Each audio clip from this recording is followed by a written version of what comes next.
Hey, what's up everybody? So, did you know that there are 5 low risk, high reward techniques that you can be adding into your self-defense to help improve your efficacy?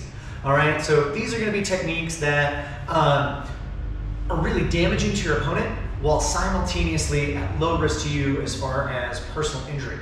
All right, guys, let's just jump right into it. So technique number 1, all right, is our heel palm. Our heel palm is where we push straight forward and we are trying to hit with this open portion of our hand right here. Now, I personally like to hit with the line outside here from the bottom of my pinky finger down around to my thumb, okay? And that is where we are gonna do the most damage.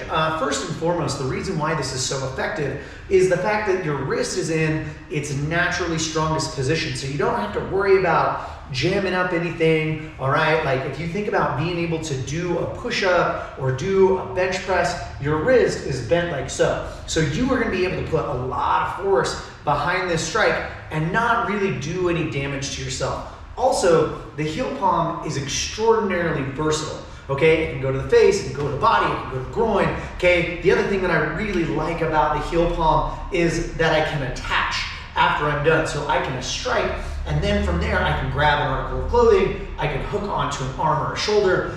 That just gives me a little bit more of a leg up on my opponent.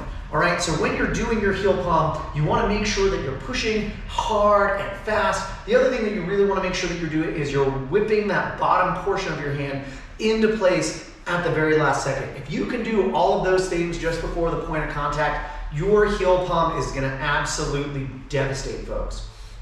All right, so heel palm, number 1.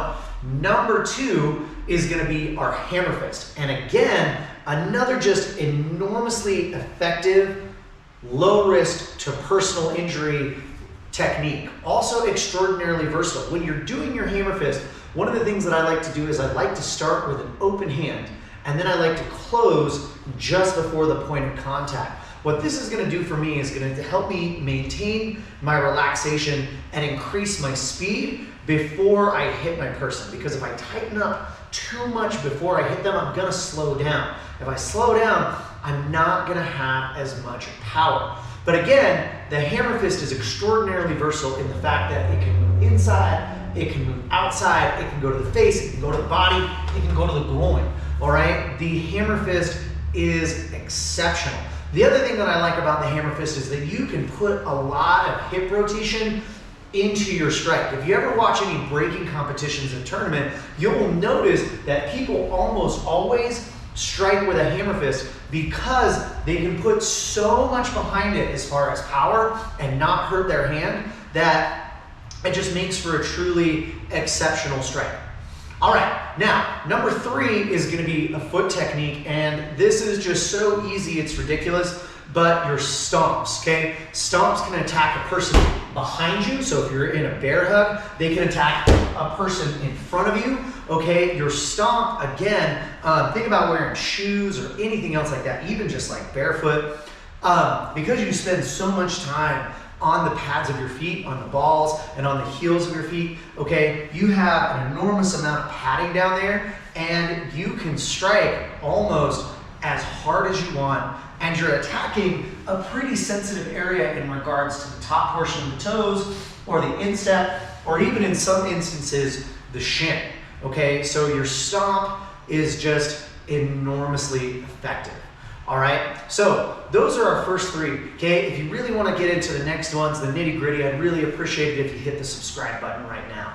All right, guys, so number 4. Number 4 is gonna be our ridge hand, okay? Ridge hand is a little bit more difficult to execute in the fact that you are going to fold your thumb over to your pinky finger, and you're basically gonna be hitting with this shelf portion of your hand right here. Make sure that your thumb is not poking out like so, but is down, all right? So you wanna try and hit with this triangular portion, okay, this ridge, if you will, portion of your hand. Now, again, the ridge hand I like because if your thumb is appropriately out of the way, you can hit really, really hard. And again, similar to a hammer fist, you can put a lot behind this technique and not really have to worry about hurting yourself. Again, all of these 5 techniques are going to be built around doing enormous damage to our opponent while not damaging ourselves. Okay, so that is our ridge hand. Now, number 5 is kind of a sneaky technique. It's the rake. The rake, all right, is where we're going to go ahead and splay our fingers out, and we're going to go ahead and slash across our target, okay? Similar to like cat claws. But I don't want you to think about using your nails. We're not gonna scratch our opponent. Really what we want to do is we want to drag our fingernails, or our fingertips more appropriately, across the target. What this is going to do is this is going to initiate more friction because our finger pads have more surface area, which is going to ignite more nerve endings in our target, which is going to increase the pain sensation. Now, what I like about the rake is not so much its versatility, is that you can literally do it in any transition. So say I need to block a strike, and then I need to block strike number 2. I'll throw a rake in on my way to block strike number 2 and set up for my next strike, okay? That rake becomes something that you can literally do anytime you cross the center line of your opponent. And it doesn't have to be to a vital area. You know, a lot of people get stuck on the fact that like rakes need to go strictly to the eyes. I don't even like to do that. I like to rake across the chest. I like to rake across the cheeks, okay? Anything that I can do to turn my opponent's head in a way that is going to distract them or keep them from blocking my next strike. Your rake is it's like a magician's trick, okay? You're saying, hey, look over here while I'm doing this right here, which is genuinely a good way to hurt somebody.